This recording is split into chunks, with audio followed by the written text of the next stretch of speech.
What's up, everybody? It's Jasmine, and today is technically the weekend, so this isn't really a lunchtime reaction video, but we are going to be watching a video today. Today we're going to be looking at Boogie2988, his video on his clean eating fail for the month. So I think that it's going to be a bit interesting because this is like, he's a YouTuber who he's talked a lot about his personal life, even though he didn't start off as like a weight loss YouTube channel. He does all sorts of different videos, but I'd say in the past few years he's really been opening up about his struggles, and he's been trying really hard. He's had gastric bypass surgery, and yeah, so in this video he's kind of like owning up to his failures. So we're gonna take a look at it and see what it's all about and if there's something that can be learnt.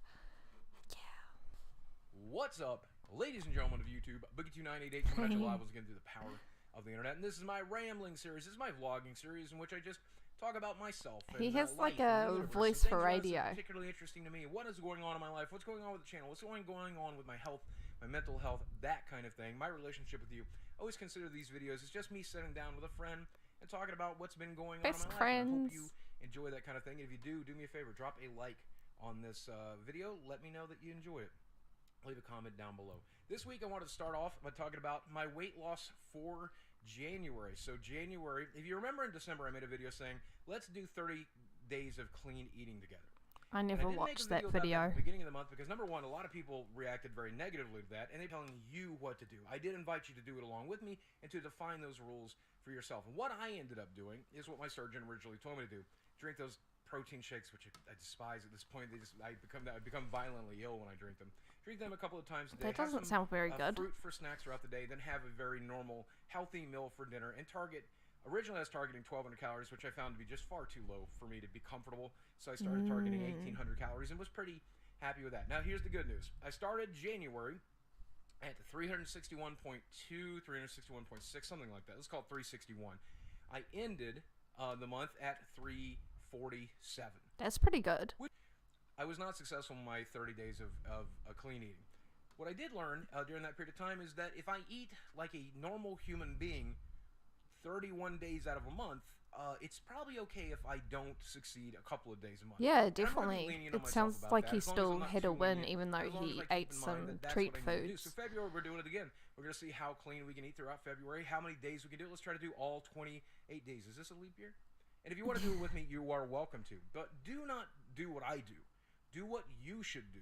And the only way to find that out is I will always tell you, talk to a nutritionist. Talk to a doctor.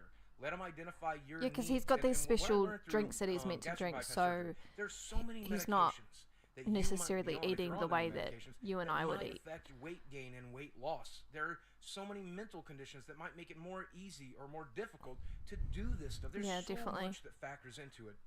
It always comes down to calories in versus calories out. It always comes down to that. It is just a matter of math. Don't ever listen to anybody who says any different, because it always does come down to that. But that process can be a little bit complicated.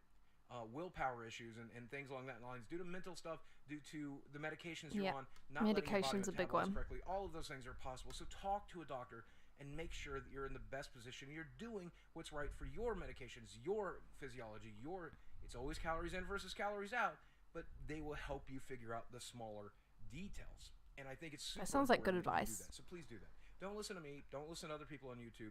Don't listen to people on the internet. Don't listen to those people. Listen to doctors. They will steer you in the right direction. I know a lot of people will be angry that I said that. They don't like doctors. I understand that. Do people not like doctors? They are pretty A++. Not everybody can afford it. Not everybody can do it. I understand that. I'm in a privileged position to be able to afford to see a general practitioner. It's $100, $200 to see a general practitioner without insurance. I know. Really? I know Jesus. Which is something else I want to talk about. Another privileged thing is that I have been able to afford therapy this year. Yeah. My insurance manages, and more importantly, we finally found a antidepressant that works for me. So here's a thing that exists now that a lot of people do not know about. There is a DNA test where they can take your DNA and then profile it, and then they know which group of antidepressants you will best benefit from they'll know which of like 3 major groups, and then it's a matter of narrowing down between those 3 Jesus. groups. And it could save you from trying the wrong group from the get-go, which can make things worse. It's really made the anxiety like a lot better. Like, I won't give you an example. I won't say exactly what it was, but yesterday I got a text in the middle of the day from someone who has previously been a source of anxiety from me off and on in my life, a friend of mine, and I immediately was like, oh. And normally I would have obsessed over that. I would have obsessed over that for hours and hours and hours and hours, and it would have ruined my day. And this time I read the thing and I sent back a reply, and boom, forgot about it. The rest of the day, that thought was not in my head. I've been going to sleep at night, and I still have nightmares. I call them nightmares. They're actually stress dreams, I think is more accurate. Stressful things. And there's just been a couple of nights this week where I had good dreams, and then a couple of nights this last week where I just didn't dream. So I have spent a lifetime trying to find the right medication, and I gave up many, many times. I was very, very frustrated. And I know how this works. I know that the medication I'm on right now will work for a while.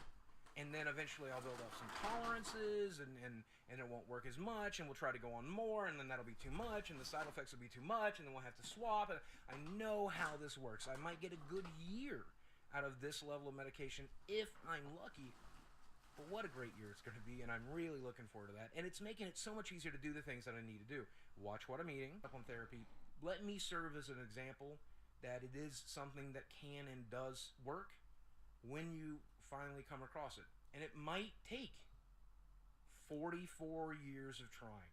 Jesus. That's how long it took me to find this medication, which is really, really working right now. So I think that he said a lot of interesting things. I didn't know that without insurance it would cost $200 to go to the doctors. That's crazy. I'm glad that in New Zealand and in Sweden it's subsidized by the government, so you don't have to worry about that so much. But yeah, that seems really scary. I also think he talked about how waiting 44 years is worth the wait to find the right medication.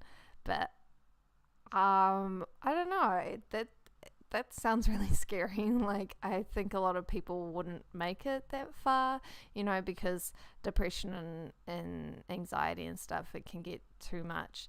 So yeah, I also, I don't know, like I wish that it didn't take so much time, and I wish that they could do that DNA test for everybody so that they can get on the right track, because there's so many different medications out there that if you can narrow it down even just a little bit, then it helps out a lot. I know that when you go to the doctors and they might ask what sort of antidepressants your parents have been on and something, so that they can sort of like go in the right direction by looking at that. But sometimes it doesn't work, because if your parents have like a totally different mental health issue, then it can kind of be irrelevant. But yeah, I think that it's pretty good that he made this fail video, because it sort of shows that you can fail your diet without it being a disaster. You know, like, he still lost weight even though he feels like he failed because he didn't do the clean eating for the 30 days.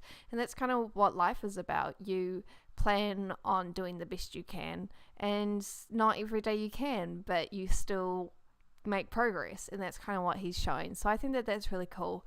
So I'm interested to watch more of his videos. I know that he's been problematic at times, so we'll see what that's all about later on. But yeah, it was a good video to watch. So yeah, if you guys think I did a good job, please give this video a thumbs up. I will probably see you guys on later today. I'm gonna have a nap, and then I'll think about it. But yeah, I hope everybody has a good weekend. Hey, door.